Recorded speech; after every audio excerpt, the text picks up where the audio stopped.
we're going to be looking at equilibrium that occurs in water with water itself and with acids and bases. And to understand acids and bases, you need to know how water has an equilibrium with its ions. This is one way to write it. This is the more complicated way to write it, to show that when two water molecules come together, sometimes there's a transfer of one of the hydrogens, and it starts with a hydrogen bond. But anyway, so one gets transferred and leaving its electron behind, and you end up with these two ions. And so these are present in very low concentrations all the time in pure water. Because it is an equilibrium reaction, there is an equilibrium constant, and we call it Kw, and the W is just for water. But this is just like any other equilibrium constant. It's really kind of like a Ksp because it doesn't have anything on the denominator. It has the concentration of these ions, the product, divided by, and it doesn't have water there because water is a liquid. So anyway, it's kind of like a Ksp pretty much. And then it is, for pure water, these two ions are present in the same concentration because when the reaction occurs, you get one of each. So it's a 1-to-1 ratio. So that means that if the product of these gives you 10 to the minus 14th, each of these must be 10 to the minus 7th, and that's pure water. So it's a very low concentration. We usually simplify this. Instead of saying H3O plus, we just say H plus as a hydrogen ion. And that's just because that's kind of the active or important part. Sometimes we call water the carrier of that hydrogen ion because it kind of sticks on there while it's there, but it may go to other things. But anyway, so sometimes we write it like that, and that's how I will be writing it. Also, a lot of times we just refer to that as a proton. And you see that in biology classes a lot. That's because, you know, if you have this ion, hydrogen has one proton, hydrogen has one electron, and most hydrogen atoms don't have any neutrons. So if it loses its electron, then all that's left is a proton. So sometimes they call water a proton carrier because an extra hydrogen ion, otherwise a proton will sit on there. Anyway, so just know that this means the same thing as H3O. So since we know what's happening with water, let's look at what happens with an acid, an Arrhenius acid. An Arrhenius acid is anything that increases the hydrogen ion concentration when it's put in water. And this is a simple way to, kind of write a generic acid. They always start with H, and then whatever comes after the H is the anion of it. And when you put it in water, it splits apart, it ionizes. And what is really happening here, this is just another way to write it, that hydrogen is actually it's attaching to a water, and you're ending up with the hydronium ion there. So when it's written like this, you could say that the acid is a proton donor because it's giving up that H, and water is the proton acceptor. And that's another way to define these.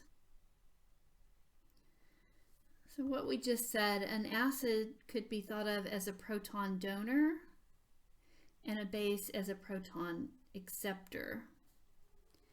Let's look at this reaction, and we're going to look at it both ways, as the forward reaction, what's happening, and versus in the reverse reaction, what's happening. So in the forward reaction, what's happening is that water is giving a proton, a hydrogen, to this. And so we see the NH3 goes to NH4.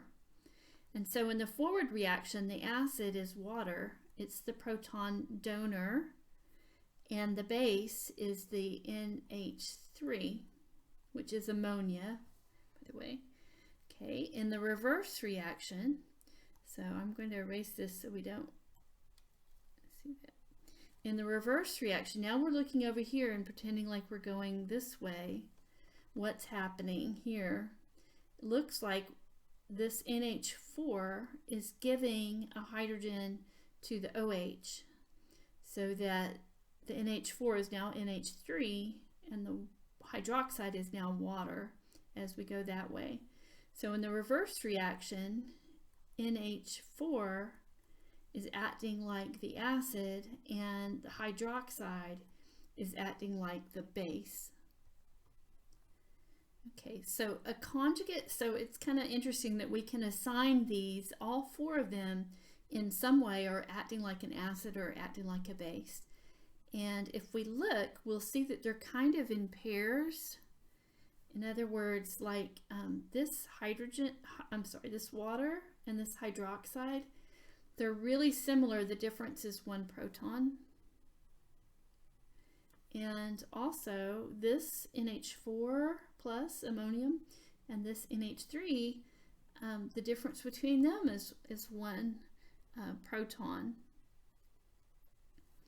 So a conjugate acid-base pair differ by one proton. So for example, our water and our hydroxide are a conjugate acid-base pair. Water is the acid part and hydroxide is the base, or base version is kind of how you think of it. In these pairs, the acid always has more hydrogens. So on the other set, we have, these are also a pair. Conjugate acid-base pair, and the one with more hydrogens is the acid, and this one is the base.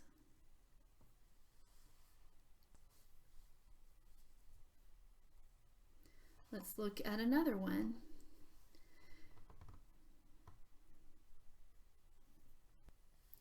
When we say an acid is stronger, that means it does what acids do better. In other words, think about what acids do. Acids donate protons. That's what they do. Remember, proton is this. And so if I'm comparing two acids and I say which one is stronger, it's going to more readily donate that proton. A base, what a base does is it gives away, it accepts protons.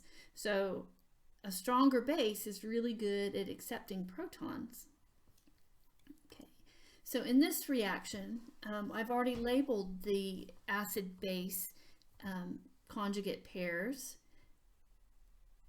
I've labeled them stronger and weaker. This is a pair, and of course this one's labeled acid because it has one more hydrogen. And then, of course, this one is our other acid-base pair. And of the two, the one with the more hydrogen is the conjugate acid. And so when the reaction occurs, you'll always have the stronger of the two on one side, and it'll always react toward the other side. It'll always react toward the weaker acid and base. So those are basically some terms to kind of get us started so that we can look at stronger acids and bases and also more equilibrium.